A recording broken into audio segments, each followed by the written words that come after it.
morning, Miramar, and welcome to the first segment of Beyond Boundaries for 2019. As you know, Beyond Boundaries is our monthly segment where we bring topics to you that go beyond our roles, our responsibilities, and really help us look at how we can live a more enriched life. So today I want to talk about purpose. And how many of you have ever asked yourself the question, what is my purpose? Well, I know I have. And I know there are at least 60 million other people that have, because that's how many copies of the book, The Purpose-Driven Life, were sold. And so it's this question, what is my purpose, right? That really just hangs over our head. It kind of, it finds itself in just in the mix of our lives. And as we think about it, it's something that so many people are talking about, and just as many people that are talking about it are passionately pursuing it. And so I want to share some things with you I discovered when trying to figure out just exactly what is my purpose. Well, the first thing was that I thought I was the only one that didn't know my purpose. Clearly that's not the case, because I told you 60 million other people bought the book, at least 60 million. The second thing was that I thought I'd only have one. And so for a very long time, it didn't make sense to me that I was so passionate about so many things. So all I could remember thinking was, clearly I'm confused, that, I'm all over the place, or I couldn't be passionate about all these things because I'm supposed to just have this one purpose. Something else I realized was that I thought that once I knew what my purpose was and, I was clear on it, that everything would change for me instantly. Well, that's not the case either.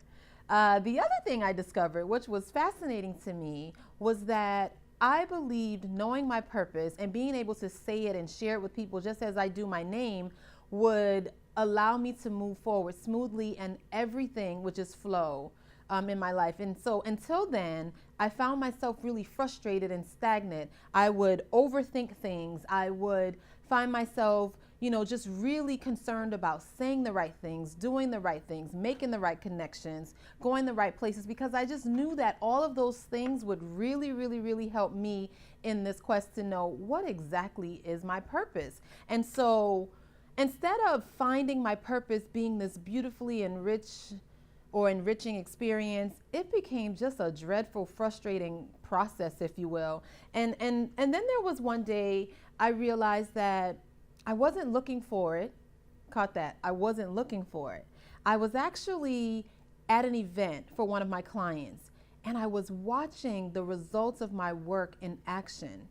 And as I was sitting there, I literally became overwhelmed with emotion. I started to cry. And, I quickly wiped my eyes because, I'm in public, I'm at an event. And as I'm wiping the tears from my eyes, I'm thinking to myself, what are these tears all about? I do this work every day. I knew that this would, be the result of it. And then I realized something. As I was sitting there, I heard what I like to call a whisper from God. And it wasn't, this catchy slogan or this 5 to 6 word phrase. It was actually just this: live on purpose. When I first heard it, I didn't understand it, but I kept with the thought. And later that night, I kept saying it to myself ever before I even published it anywhere, years before I published it anywhere. I would write it in my journal. I would, put it on different things. If I got bored in a meeting, I would doodle it on a piece of paper.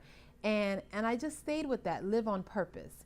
And what I realized was that for the first time, finding my purpose was not about this one or this singular experience or this singular focus of who I would be or what I would do, but it really was me engaging and living through and because of the things that I was passionate about. And so more so than finding my purpose, I learned to live on purpose. And so that was probably one of the most loving and powerful things I could ever do for myself, was to release the idea that I had to find my purpose, because that just wasn't it.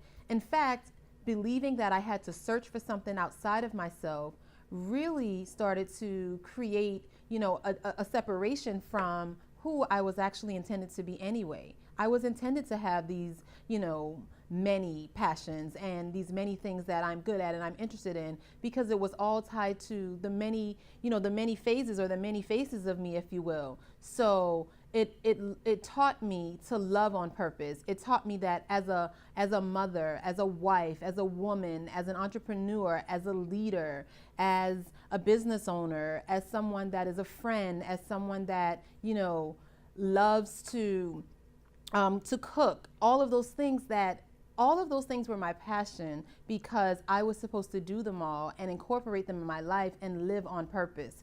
So I want to encourage you today to think about purpose in a different way. Think about purpose as doing something intentionally, creating something intentionally, and living intentionally. So whatever it is that you do, love on purpose. Don't just wait for that special day or that special moment to share something with someone you love. Do it now. Celebrate it in the moment. Dream on purpose. Think about where you want to be, and not wait until you get there, but celebrate it. Continue to fuel that dream and just continue to move it forward on purpose. Even eat on purpose. Think about the foods you choose, the things you do. It certainly would make dieting a lot easier, right? And last but not least, I want you to lead on purpose, because as you lead on purpose, you will encourage so many others around you to not get caught up in looking for this thing that exists outside of them, but to really, really, really delve deep and to shift their mindset to something that allows them to be who they are intentionally, always. I know it was very powerful for me. It not only shifted my work, it shifted the way I think, and most importantly, it shifted my life. So until next month, I invite you to live on purpose. Thank you for tuning in.